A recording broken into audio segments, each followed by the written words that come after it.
Based on personal experience, I encourage you to be an evangelizer and, get to know this stuff inside and out, and it's the way you present it.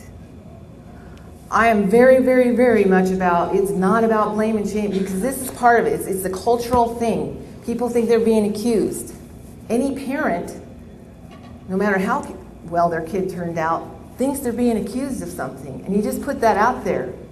This is not about blame and shame. This is not about accusing anyone. This is about dealing with what is, which is a DBT philosophy, by the way. And if, a lot of places are using DBT. And if you can get to know the inside and out of what that philosophy is, you can use that to talk to people and educate people. And, do whatever you can in your position. And legally, in Texas, there have been some laws passed that have caused this to come about. And there are some other states that, if you email me through my website, and go to my website, TraumaRevolution, which I'll be sharing with you later, I think maybe be on some stuff that you have. It's totally an education site, and I have a page that shows where different states are really doing it and have been doing it. But we're talking about a cultural change and challenging people's belief systems, triggering people's own experiences. So you have to learn how to talk about that.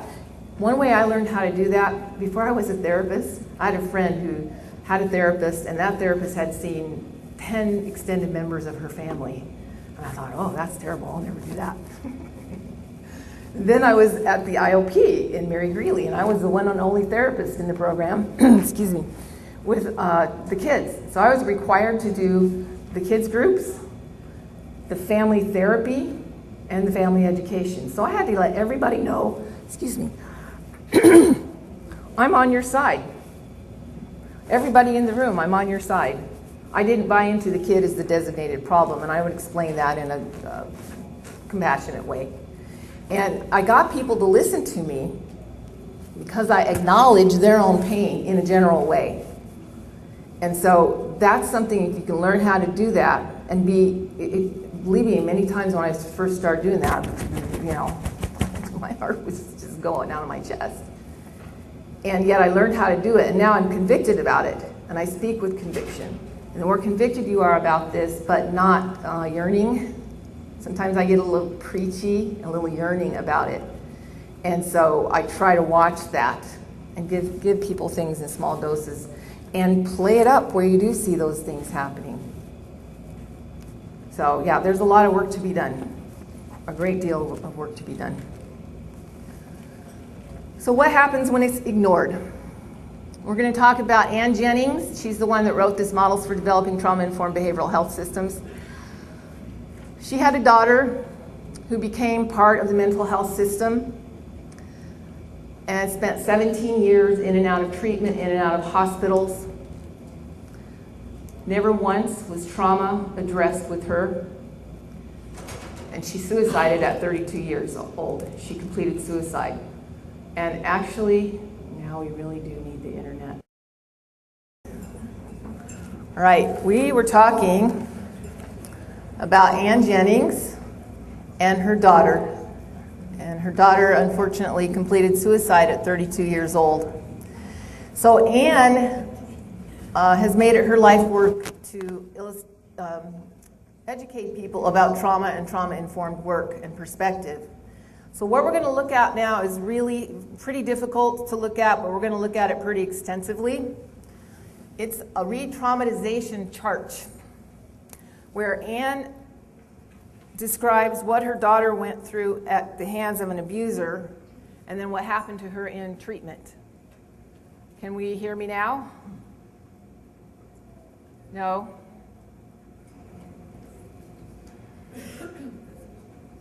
How about that? How's that? If I turn my head this way. Can't get this much further up here. How's that? Is that okay? Nah, not so great. Should I go back to the podium?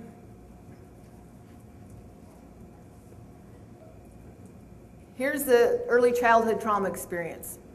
Her child psychiatrist did not inquire into or see signs of sexual trauma. She was misdiagnosed. In adult psychiatry, this was not inquired into.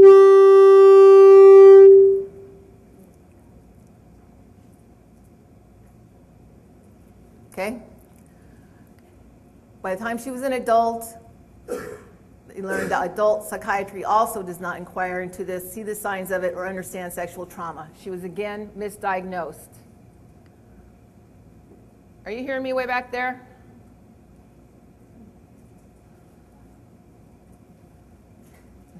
Okay. And silencing. Reports of past and present abuse were ignored in the system, disbelieved, discredited, and interpreted as what? Delusional. She was silenced. 2 grade school psychiatrists saw the trauma. Their insight was ignored, unfortunately, by the uneducated parents. So we're not talking about intention here. We're not talking about anybody intentionally ignored and hurt her. We're talking about people being uneducated and maybe in some cases being unwilling to be uneducated. We don't know. It's when I turn my head, isn't it? Okay? Okay. How's that? Okay. Okay, all right, good. I'll try to keep that in mind. All right, so then in the system, when she was an adult, only 2 psychologists saw the trauma as part of her problem. Their insight was ignored by the system. In the abuse, there was secrecy. Those who knew the abuse didn't tell. The priority was to protect the family relationships, the perpetrator, and the reputations of all those people. So institutional secretiveness replicates the families. The priority is to protect the institution, jobs, and reputations. Patients' abuse was not reported up the line. Public scrutiny was not allowed. So, for example, I once worked at a residential treatment place where it was teens. And it was not unusual, especially on Saturday nights after parent visits, for one of these kids to have an outburst. And at one point, kids were throwing chairs and just creating chaos and danger. And I picked up the phone. I was rather new. I was a weekend person. I picked up the phone to call 911. All the other counselors said, no, don't do that. We don't call the cops. I'm like, what? People are in danger here.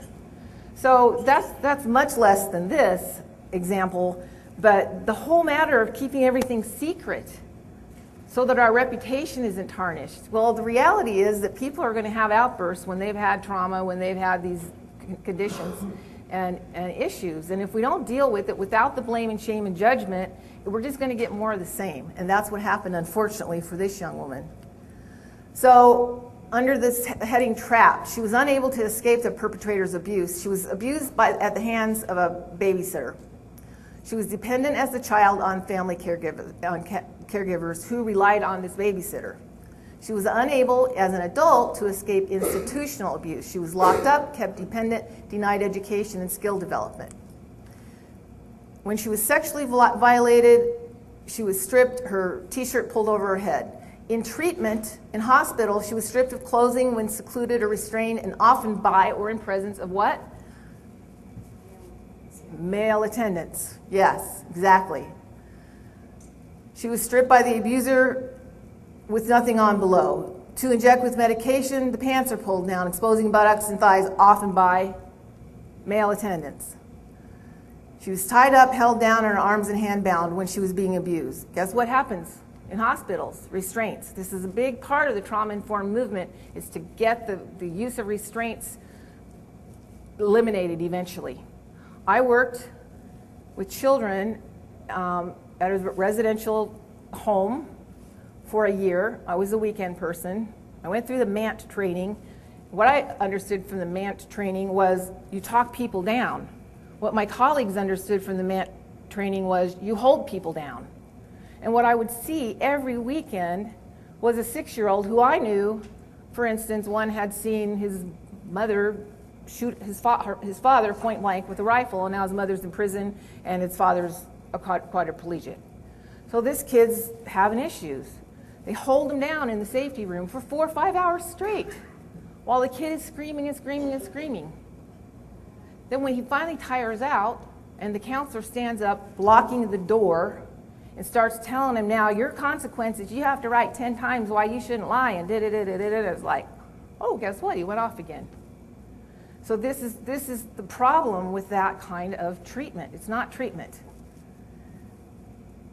So in this young woman's case, time after time after time, when she was institutionalized and hospitalized, it replicated what she'd gone through as a child.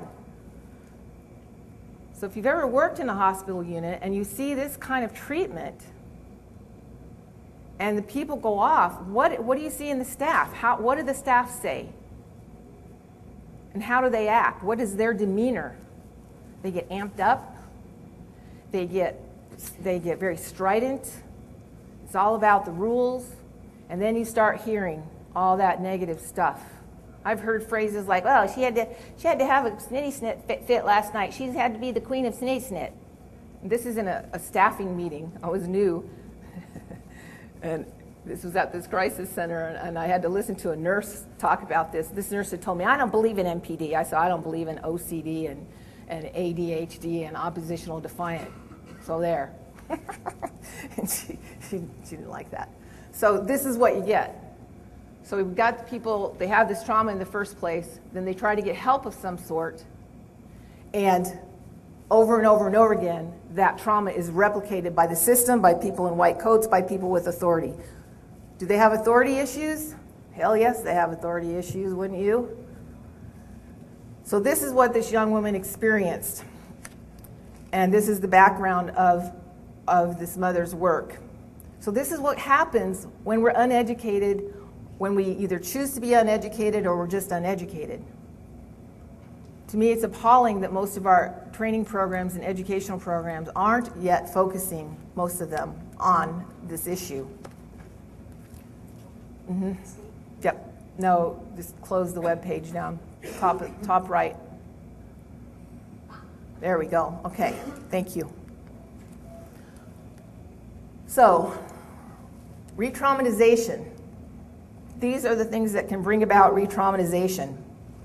The child's trauma history is not identified in the first place. And when I say child, you can also just substitute adult, because people who have unresolved trauma issues are walking children. They may look like adults, they may hold degrees and jobs as adults, but they're walking children. And so in places where adults are treated, their trauma history doesn't get identified. Or if they tell you about it, it doesn't get identified as such. The trauma history is identified, but there's no referral or follow-through regarding trauma-specific assessment and or specific treatment. Do you do trauma assessment in your settings? Does anybody work in a setting where you actually use an instrument or a tool for trauma assessment as part of your intake process? Whether it be the PTSD checklist, there are tons of new ones for children. There's the dissociative experiences scale. Okay, so give me a hand of those who do that. Good, I see about 5 hands. Are the ones that put their hands up, can you just, what's your setting? Private practice, private practice, private practice. Okay, so when you get in those situations where you have more choice, guess what happens? That's where you start doing it, right? So those of you who aren't in private practice or aren't going to be in private practice, I urge you and encourage you, if this all resonates with you, take it with you and start preaching. Because that's going to be what it really is going to be. The stress is compounded by a failure to address ongoing safety needs of the child and adult survivor. The child's traumatic stress is compounded by ongoing experiences of instability and uncertainty involving abrupt, unexplained removals from one's own home or multiple out-of-home placements in a short period of time. I'm giving up on this. You know the definition of insanity, right? We'll try not to be insane today. All right. No more exercise. How's that? Have I got it on now? Yeah, probably got to go turn that one up. Do we know which one it is? Close your ears. Okay, testing, testing, testing, testing, testing, testing, testing, testing, testing. Help, Travis. Is that it? No. Check one. Testing.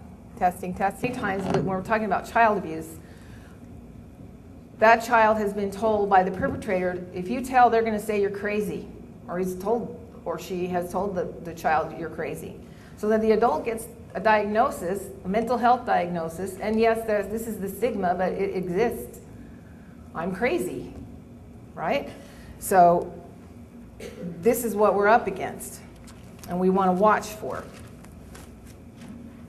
So in all this, what we're asking our patients and clients to do when we work with them is to try to find some serenity in the midst of all this, right? This is what we teach them coping skills for. We need to be able to do this too.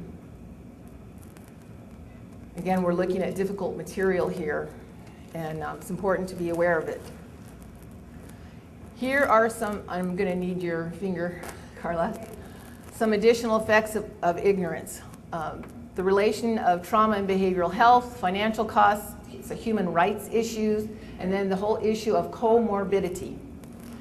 So go ahead and click on that one, how child abuse primes the brain for mental illness.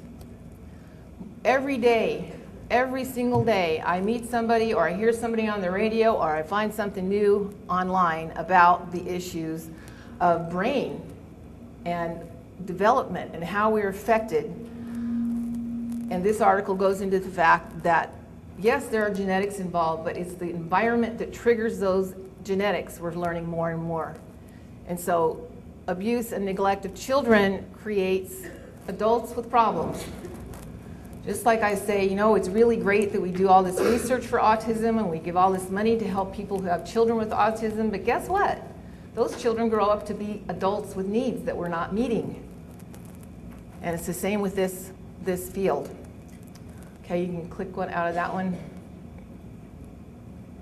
The next one we want to look at is the financial costs. And this is an article in the Workplace that I've been using for quite a while.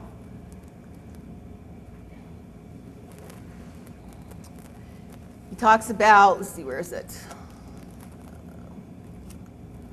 Trauma impacts every aspect of a person's effectiveness in the workplace. Traumatized workers are compromised in their ability to learn, think, manage, change, and relate to others. So when you think about complex trauma, and two of the major issues is difficulties with emotion regulation and relationships, connection, we have a lot of very high-functioning people that have difficulty keeping a job, or else they're the crazy boss. They got to be the boss somehow, and then all the rest of us have to deal with that person, right?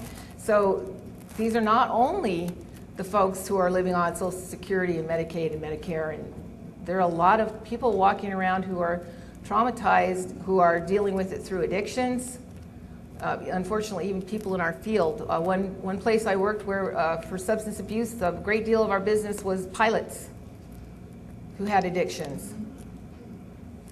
Pilots and flight attendants. Think about that next time you fly. I will when I fly home. I do all the time now when I fly. So, yeah, get out of that one. So these are all in your resource list. I will encourage you to go look at all of these. There's a lot of financial costs. Dr. Ross once did a analysis where he showed that one person with undiagnosed dissociative identity disorder could cost the system $10 million. And this was several years ago, 20 years ago. It was like $10 million each. Go to the last one, go to Anna. And this is Ann Jennings' daughter again. And she did a little analysis of treatment costs for Anna compared to what they might have been with a trauma-informed approach. And maybe not. Don't you just love technology when it works? When it doesn't, yeah, it's not going to go. Anyway, she showed that it was several $1 million were spent on Anna's treatment up to the time she was 32 years old. She actually died by suicide in a hospital. And really that could have been offset by several years of therapy at about $250,000. I mean, it's just ridiculous, the cost and the money that could be saved just in the treatment, let alone in people then going on and living productive lives. Yes? But it's also a form of recapitulation.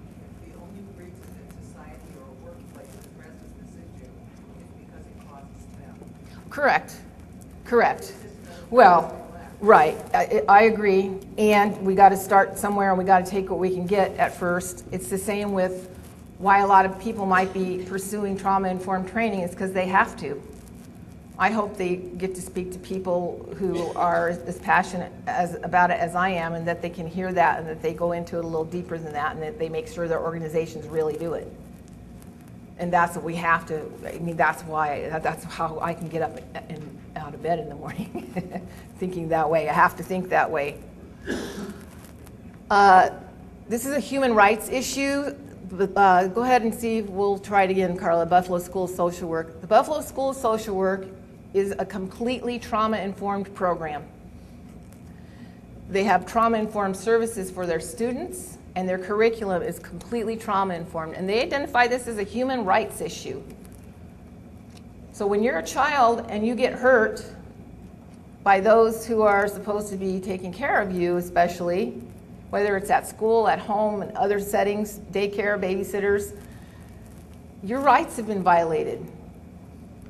And then as an adult, if you try to get help for that and nobody steers you a way that will get you beyond that and get you into your real life, your rights have been violated. So this school has a whole program, as I said, and they see this as a human rights violation. And the last one that we'll touch on briefly and much more later is comorbidity. And my mentor, Dr. Ross, is one of the only 2 doctors in the world that I can find that view this as a problem. What is comorbidity? Anybody? What is comorbidity in mental health? More than one diagnosis. More than one diagnosis. Have you ever seen anybody with more than one diagnosis? Ha. Yeah, I've seen people with 13 diagnoses, and they're on 15 meds. What does that say? Something's not right, but we accept it. We don't even question it. So Dr. Ross is a little bit, I'd say, sardonic about it. He kind of is really kind of done with the whole thing, but he's frustrated with it. He talks about when he did his clinical rotation in 1979 in Canada, he noticed that when psychiatric inpatients tended to have many different diagnoses, they'd be admitted and treated for depression on one occasion and for a psychotic disorder another time, and often would have numerous admissions. The current diagnosis was always the, what does that say? Correct one. Oh yeah, the current diagnosis is always the correct one, right? Because that doctor's standing there, he's always right, not the last one, right? Or not you. He said some psychiatrists were simply sloppy diagnosticians and irrational polypharmacists. Others were careful, conscientious, and reasonable. The problem was that the patients did not fit the conceptual system of late 20th century psychiatry. Even when the conceptual system was applied consistently, it did not work. The patients were too polymorphous, variable, complicated, and often uncooperative. I was taught that sometimes this was because the patient was borderline. Borderlines, I was taught, display pan-anxiety, pan-sexuality, and polymorphous perversity. These terms conveyed to me the frustration generated by the conceptual system. Thank God for people like Dr. Ross who didn't buy into all that, because it led him into his work. All right. So these are some more of the effects of ignorance. These are the things. We'll be violating people's rights. We'll be costing the system more than it needs to be. You know, the money won't be put where it could be used productively. We'll be buying into the whole comorbid problem, and we'll be missing the fact that trauma and behavioral health are connected. So here's a little cycle that I created that I've seen where, say the child acts out. They get taken to a psychiatrist or psychologist. They get a label: oppositional defiant, conduct disorder, borderline, antisocial, ADHD. Nobody asks about the social environment. If they ask about it, it's not really part of what they consider. So what happens? We're going to talk about extensively in the next session how that we use self-blame as a coping defense from early childhood. So the doctor says, you got this sickness, right? Okay, so I'm bad, I'm sick, I'm bad, I'm wrong. There's something bad about me. So what do they give the kid? Medication, maybe some counseling. But it focuses on the child as the problem, because I don't know why. unless there's a true family systems approach being taken and everybody gets, I say, compassionately confronted, and that to me means I tell people I'm on your side always, and I want to help you be accountable for your lives. I want to help you get to your best life. Something's not working for you. The child is a manifestation of the family system. You have to teach people that, and you can. So say that doesn't happen though. So then that person grows up, becomes an adult that then rejects treatment that they could pursue maybe as an adult, but they've had this bad experience where they were the problem, and they pass on their own pain to the next generation, and on and on and on. And we see this in our settings over and over and over. So again, I encourage you to think in the terms if trauma is too strong to use in your setting, use grief, loss, and anger. That's what you see. That can't be denied. All the members of the families are having grief, loss, and anger. If your child is you know, and maybe there's not a great deal of outright reportable abuse going on, but that parent doesn't have the parenting skills. Don't just teach them parenting skills. My first job out of my MSW program was in-home therapist, and I was the only master's level person amongst several bachelor's level practitioners, and they've been doing it for several years. And I got all the families who everybody else had had 3 or 4 or 5 times. So before I was going, I was trying to be a team member, and I would say, you know, what would you suggest I do? They'd hand me these parenting books. Oh, just go over this parenting book with them. I said, didn't you just tell me you've been over that one 3 times with them? And now they need us again? Something's not working. And of course I go and sit with these people and see the trauma happening. You know, you hear the mother say in presence of her 4-year-old, I wish I'd had an abortion. You know, that was very typical. And so we have to think about the whole family is hurting. Even when there's perpetration going on. Hating perpetrators doesn't make less of them. That doesn't mean we're going to condone what they do, but we have to do something different because what we're doing is not working. It is not about blame and shame. It is about accountability. And when I say it's not about blame and shame, I really emphasize that to clients because sometimes people will be really stuck in anger at the parent that hurt them, and we need to get them into their grief.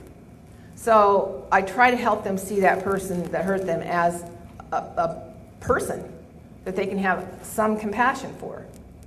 But that doesn't mean they don't get to have their anger about what was done to them. They do. So it's, again, a two-sided, it's a dialectical type thing. You can have compassion for the person that hurt you, but not condone what they did and not let go of your feelings. You get to have your feelings. Let's process through them. So I love to think in terms of continuum with trauma-informed care perspective.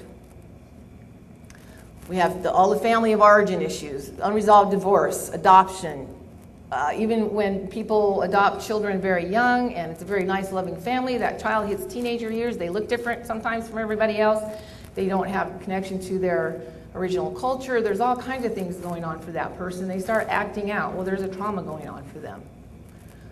Death of a parent or significant person, alcoholism and addictions in the family, mental and physical illnesses in the family, and all kinds of environmental things. Shock, events, abuse, and neglect, physical, emotional, spiritual, sexual, witness to violence and disasters, and so forth. So these are the associated diagnoses that I've seen. I'm not saying this is the way it's supposed to be. I'm saying this is the way I've seen it be. I see people get, as children, oppositional defiant, conduct disorder, attention disorders, adjustment disorders, the most benign. And now guess what we have in the DSM-5? Dr. Bessel van der Kolk proposed 3 new diagnoses for the DSM-5. Complex PTSD, developmental trauma disorder, and disorders of extreme stress, NOS. Guess what? Those didn't make it in. Temper dysregulation disorder did, because there was concern about diagnosing 3-, and 4-, and 5-year-olds with bipolar disorder. Well, I'm glad there's that concern, but then this is more blame the victim to me. And don't get me wrong, there are those kids and people out there who probably have some kind of truly brain disorder, that they need medication, they need something else, their families truly are loving, but those people don't show up in our offices. They show up in the assessment offices, but they don't show up in our offices, mostly. I've rarely seen this. Same with addictions. I'm sure there are some people that were experimenting and they got a physiological addiction and they don't have trauma, but I don't know those people. I haven't met those people in 20 years. Every time I think, oh, maybe this is one, then I'll get into that person's story. It's like, oh, nope, there's this stuff over here. So I like to think in terms of continuum. It helps me not think in black and white terms. It helps me question things, which is a good thing sometimes. As an adult, a person may be, whenever I hear a person who's in front of me telling me about all kinds of trauma, and then they tell me my mom was bipolar and my dad was schizophrenic and they made meth and da-da-da, I'm like, I question it. Because then I start asking, well, how were they raised? Well, then I find out all kinds of trauma about how they were raised. I don't buy into schizophrenic particularly. Because I know, I've seen it happen right in front of me. People who have trauma-based disorders are diagnosed as schizophrenic. So it's very challenging to think this way, because then you start, it's like when you buy a red car, right? Don't you see red cars everywhere? So when you start thinking this way, you start seeing this stuff everywhere. Sometimes people do get the post-traumatic stress disorders, axis 2. Whenever I see any axis 2, I question if there's trauma in the social history.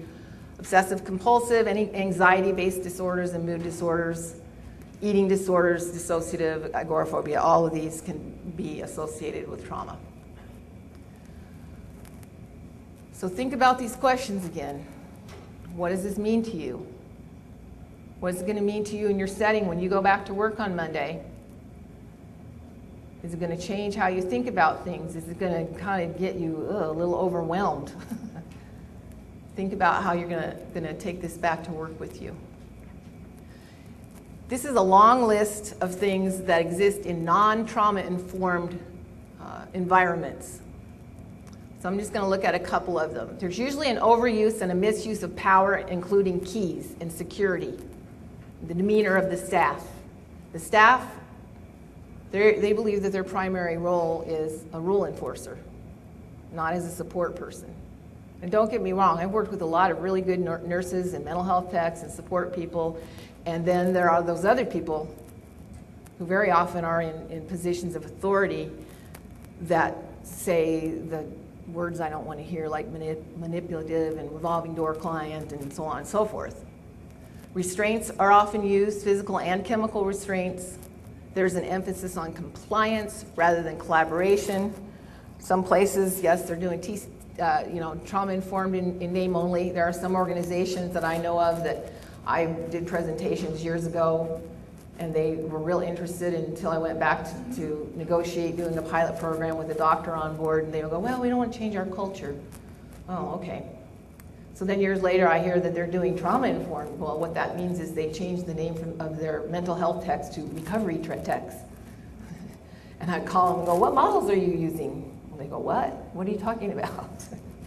That's not truly trauma-informed. There are usually high rates of staff and service recipient assault and injury amongst each other and on the staff. There are high rates of adult and child and family complaints. There are higher rates of staff turnover, lower lengths of stay, and an increase in recidivism. So there's a lot more we could go over, but we don't want to stay on that. So what are the benefits? How's it going to benefit you to use a trauma-informed perspective? And I hope you notice that I keep saying perspective to emphasize the fact this is not a treatment model. There are treatment models that come under trauma-informed that have become evidence-based that come from a trauma-informed place or perspective. Trauma-informed perspective is more a belief system, really, or a philosophy, a way you see the world. And again, I go back to that injury model.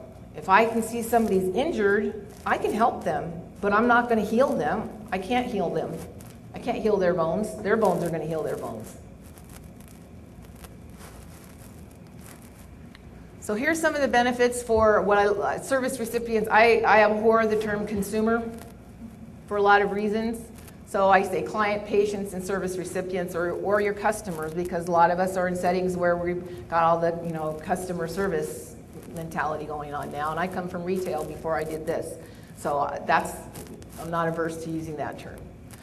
So a good approach for treatment and a trauma-informed approach will be educational and experiential.